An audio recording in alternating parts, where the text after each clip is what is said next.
Sony doesn't think that portable gaming handhelds have much of a future. Why do you think they think that, Matt? Probably because they don't know how to market their own. Or support it? Their numbers aren't that great. Because the games they release for it are dog do. Yeah.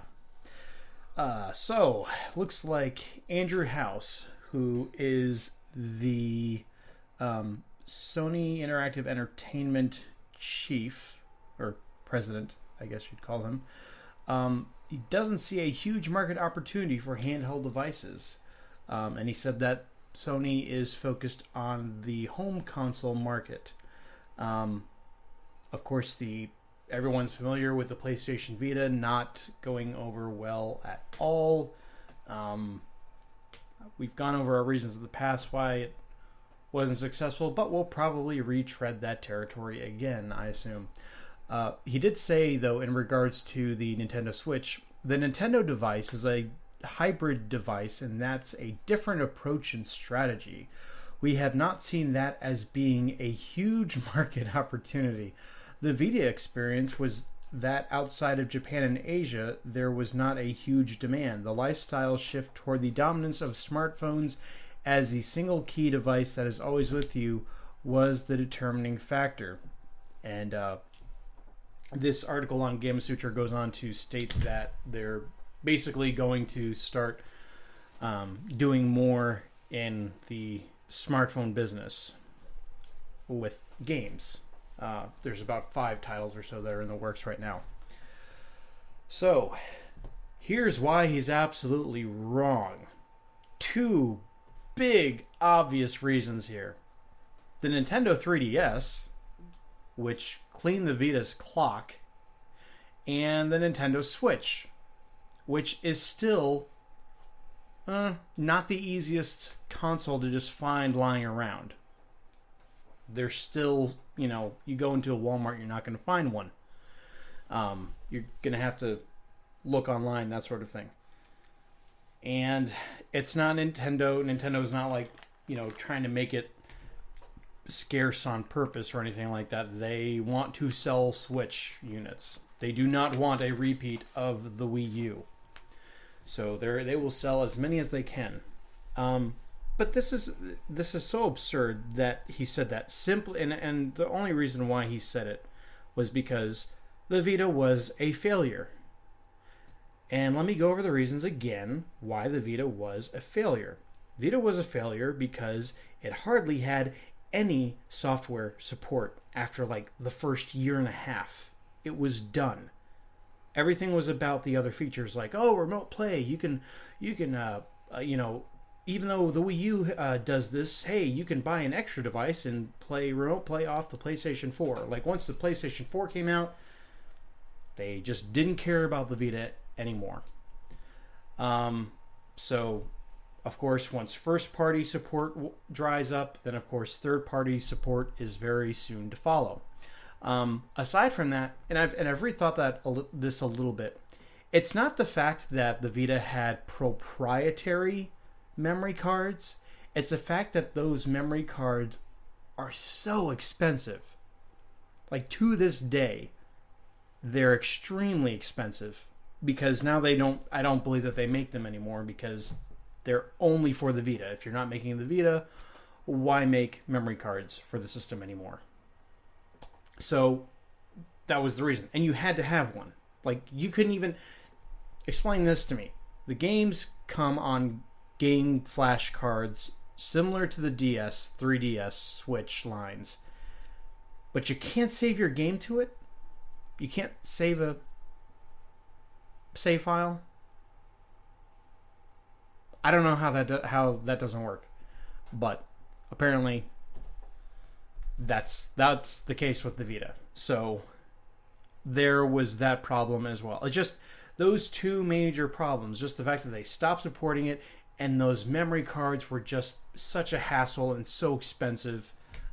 It just wasn't worth it in light of the 3DS, which had just an onslaught of titles available for it.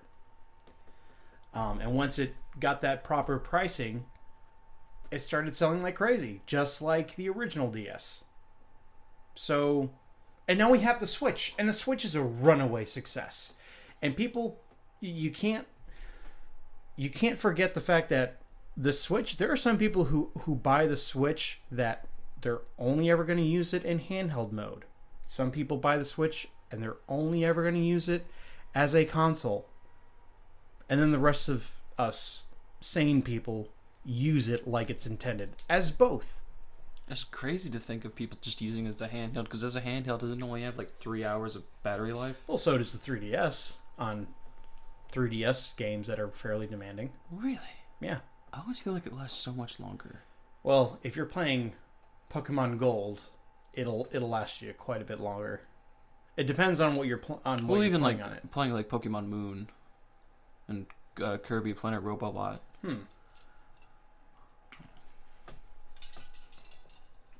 Well, I know that like 3.5 hours is what it's rated for, and it's about the same thing with the Switch. But even with the Switch, if you're playing like a puzzle game, it's going to last you a lot longer than playing Breath of the Wild or Mario Odyssey. And this boggles my mind, because like even in the face of these two huge successes, like it's funny, he talks about the Switch but he doesn't talk about the 3DS. Like, what about the 3DS? How is it that every single model that Nintendo releases for that system sells like they're going out of style? Explain that to me. The answer is there is a market for handhelds. It's not all going to smartphone devices. And the games that are big on smartphone devices are not handheld games. Handheld games are like smartphone games are in a category all their own. They're mostly puzzle or strategy or farm simulation games, or just it's things that you can just like you're in a really quick pick up and play. Like, we're not even talking pick up and play. We're talking if you've got like 2 minutes and you want to jump into something really quick, there's your phone. Yeah, you're at the dentist office. There's a bit of a wait. You pull it out. You play a few games. Then you're in. You're out. You go home to play your real games. Right. Handheld. It's going to be. Sorry if I use this example a lot, but on the John. Handheld is a great place for that. Or even if when I was in college, PSP and Game Boy Advance came with me every day. I was always playing a game on one of them in between classes. If I couldn't get my classes to, fall right after the other, I would play my games in between. I wouldn't do that. You can't play a smartphone. I know I can't. I cannot play a smartphone game for hours on end. I can't either. I know there are some people that do, but my brother's one of them. I don't know how he does it. Wyatt does too. Wyatt sometimes gets into games like that. I'm sure there's something about him he likes. But yeah, Sony, Andrew House is completely wrong on this. If you ever were to do another portable Sony, just don't even look at necessarily what the Switch is doing. Look at what the 3DS did. There could be, even though I don't think that there will be, there could be a successor to the 3DS, and it would probably do just fine.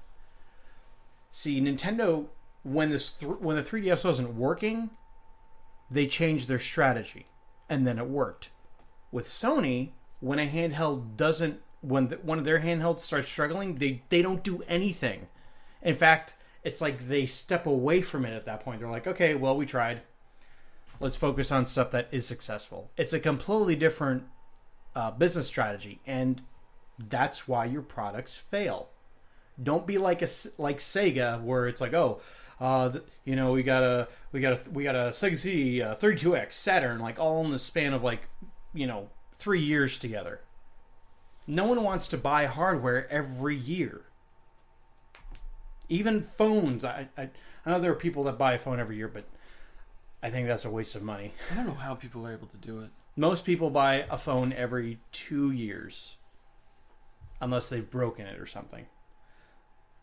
But yeah, Sony, I like you a lot, but you're just wrong on this.